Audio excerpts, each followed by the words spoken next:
What's up guys, and welcome back to another episode of Career Mode. This is episode number 53. We started Days of Stuff on the back of the dramatic win over AC Milan to put us through to the Champions League quarterfinals versus PSG. 6 points clear at the top of the table now, 10 games to go, far superior goal difference. I hate to say it, but if I don't win the Premier League from this position, it has been a bottle, no doubt about it. Even though at the start of the season I was saying, look, just be in a title race. You don't have to win it, just be in a title race, stay in the top four and challenge for it. Now we've got this lead and a goal difference swing as well.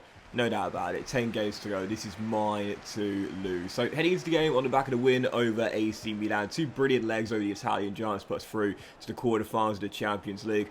Obviously, we mentioned it. The treble is definitely on. No doubt about it. But, I mean, Liverpool fans will tell you this after last season, man. When you are competing for several major honours in the same season, it can sometimes come down to which one would you be okay letting go of, if you will? I talk about it a lot. One gotta go occasionally. So I definitely think the treble is possible. I think right now you'd say out of the three competitions here, the FA Cup and the Premier League are the most winnable, if you will. But man, Champions League first season, I'd love to go all the way to the final. But for now, keeping my focus on the Premier League and what it starts the game. My two guys this season who have done it for me game after game after game. Tony with the opener, Jones with the second. And look at this burst of pace from Tony here as well. Rolling it across to the RB. That's something a couple of guys have asked me as well. Like, how do you get away like that? If you double tap the right trigger on PlayStation, I don't know what it will be for Xbox or PC. But, well, I assume for Xbox it'll be right trigger as well. But if you double tap the right trigger, you're able to push the ball on, if you will, which means that your player can sprint at full pace. Obviously, if the ball is close to the feet, then when the player is dribbling, his pace is going to be slightly reduced, naturally, as you'd expect. He's dribbling as well. But if you knock the ball on, you can do it either using the right stick or double tapping the right trigger. And since that's now been added into the game, I've been exploiting that a lot, because when you've got quick players, and we all know that FIFA is a pace dominant game, when you've got quick players, if you can use that trick to your advantage there, you can get away like so quickly. Tony does that, he makes it 3-0 whilst Palace will get back in the game. First, a shocking mistake from me. I don't know what I was trying to do there. Ball smacks the crossbar, try to head it back to Henderson, who was on the floor. Poor from me.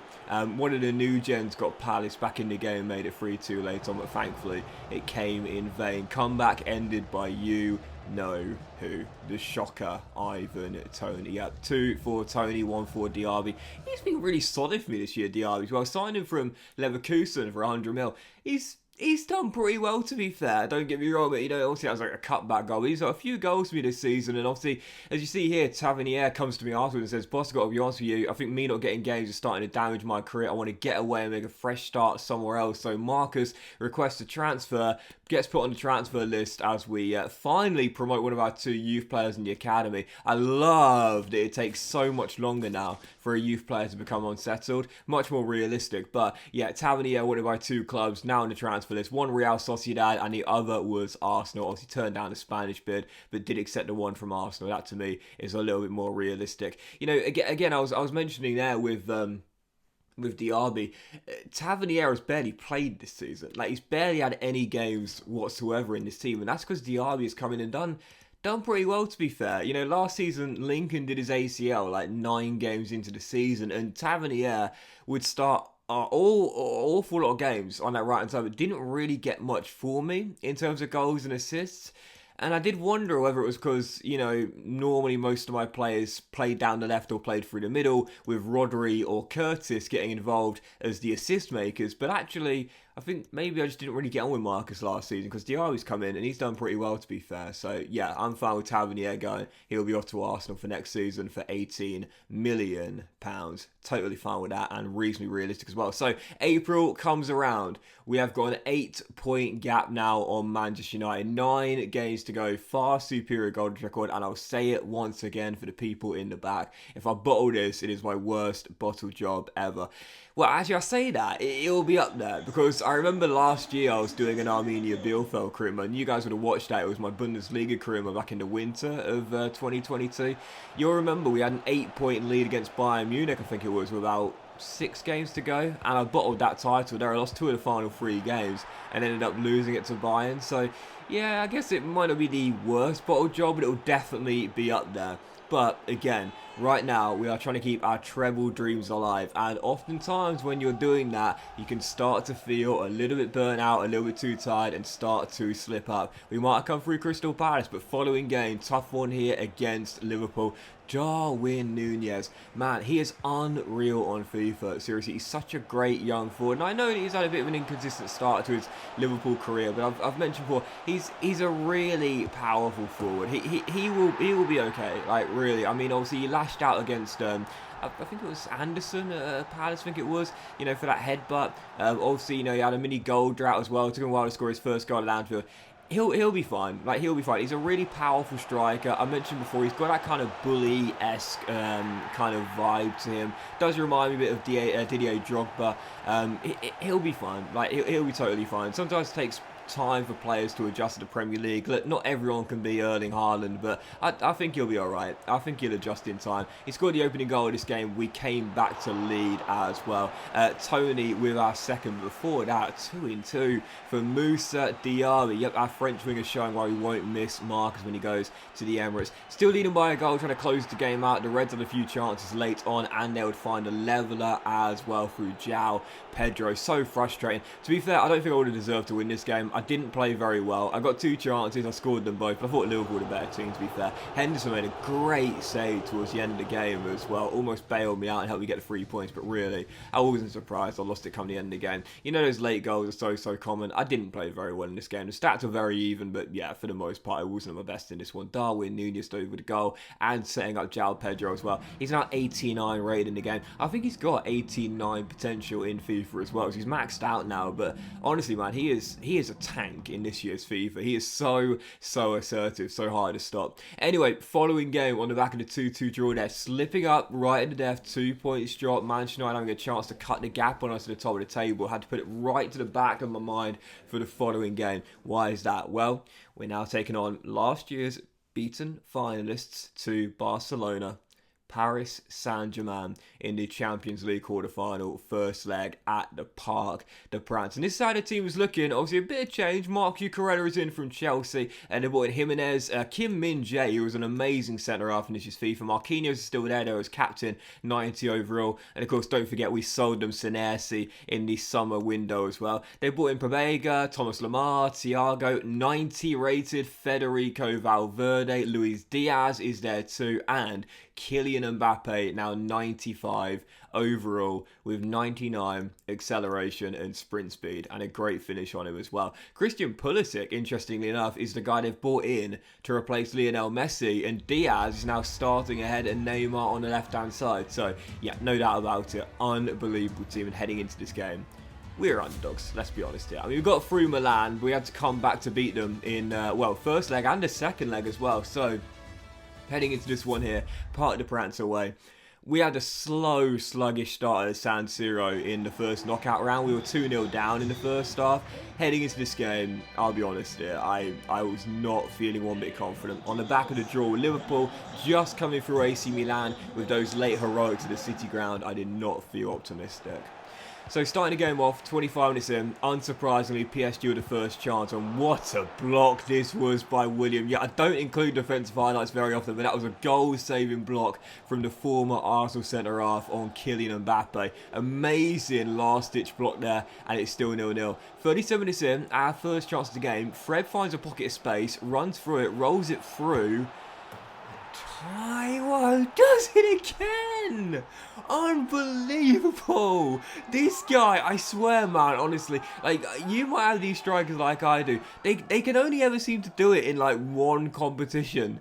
Taiwo is literally just a European striker.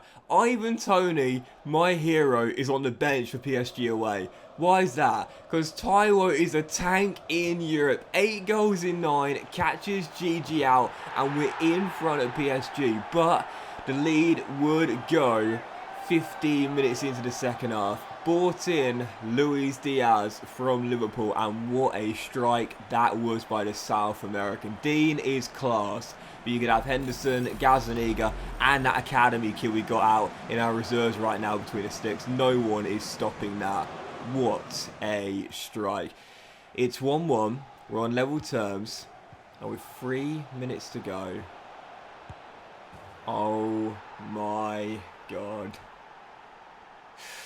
You know, I mentioned earlier, Taiwo always does it in Europe.